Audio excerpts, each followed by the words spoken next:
Hai semuanya, nama saya Joel. Saya dari Sekolah Makarios, kelas 4 Lembah. Hari ini saya akan menyampaikan video liputan wawancaraku dengan ibuku. Wawancara ini bertema sumber daya alam di lingkungan sekitar kita. Semoga berguna dan selamat menyaksikan.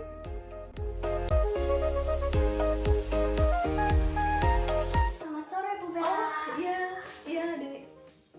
Nama saya Joel. Saya ditugaskan dari sekolah saya untuk melakukan wawancara tentang sumber daya alam di sekitar lingkungan kita. Oke. Bolehkah saya meminta waktu Anda untuk menanyakan beberapa pertanyaan? Oh iya, tentu. Silakan duduk. Makasih Bu. Ya.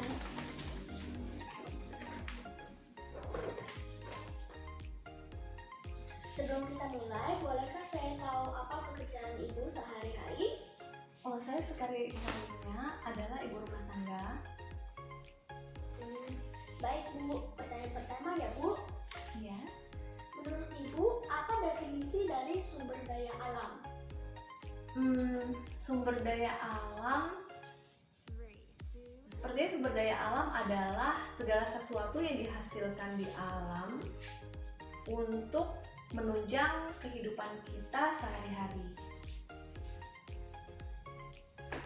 Oke Bu, selanjutnya ada berapa sumber daya alam yang Ibu ketahui?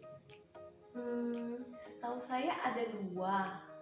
Yang satu sumber daya alam yang tidak dapat diperbaharui, yaitu sumber daya alam yang bila habis ketersediaannya sulit atau tidak bisa diadakan kembali atau butuh waktu yang panjang.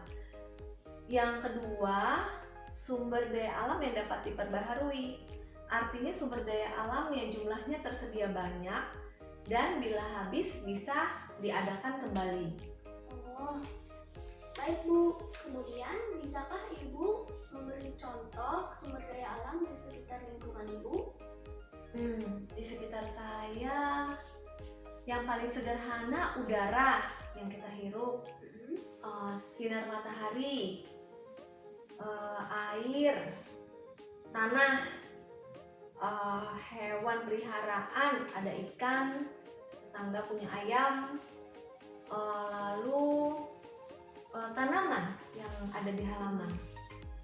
Baik Bu, lalu apa saja pemanfaatan sumber daya alam yang tadi Ibu sebutkan?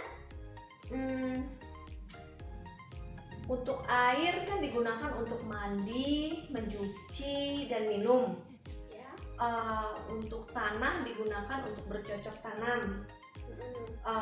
Sinar matahari juga untuk berguna untuk tanaman atau bercocok tanam dan juga untuk menghasilkan vitamin D di tubuh kita. Lalu udara kita hirup jadi untuk pernafasan kita. Hewan, ikan, ayam untuk peliharaan dan sekaligus juga bisa diambil hasilnya untuk bahan makanan kita. Lalu ada tanaman, itu bisa untuk menghias rumah seperti tanaman ini.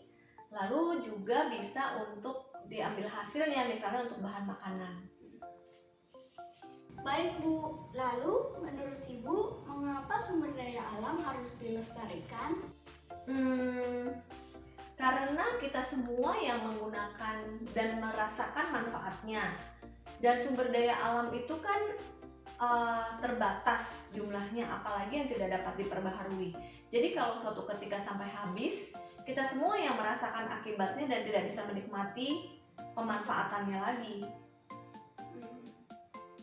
Lalu menurut Ibu bagaimana cara melestarikan sumber daya alam?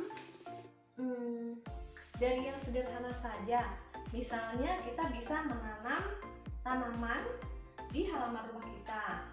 Dengan adanya tanaman kan menimbulkan udara segar bagi sekitar kita dan bagi kita sendiri.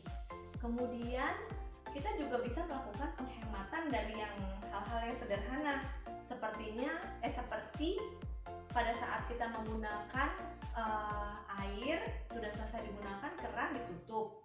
Dengan demikian kita bisa menghemat penggunaan air.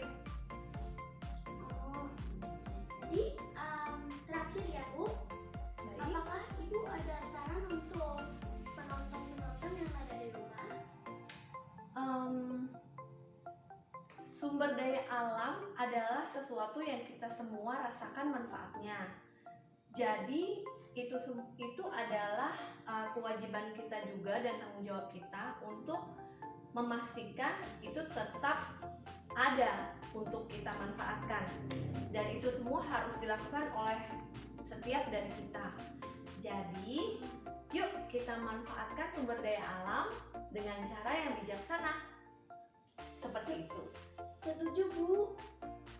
Baik Bu, terima kasih sudah memberi saya waktunya dan menjawab pertanyaan-pertanyaan saya. Ya, tentu saja, Dek. Terima kasih Bu sudah menjawab pertanyaan-pertanyaan aku dan Ya, sampai lain kali kita bertemu. oke, Dek. Ya, sampai jumpa.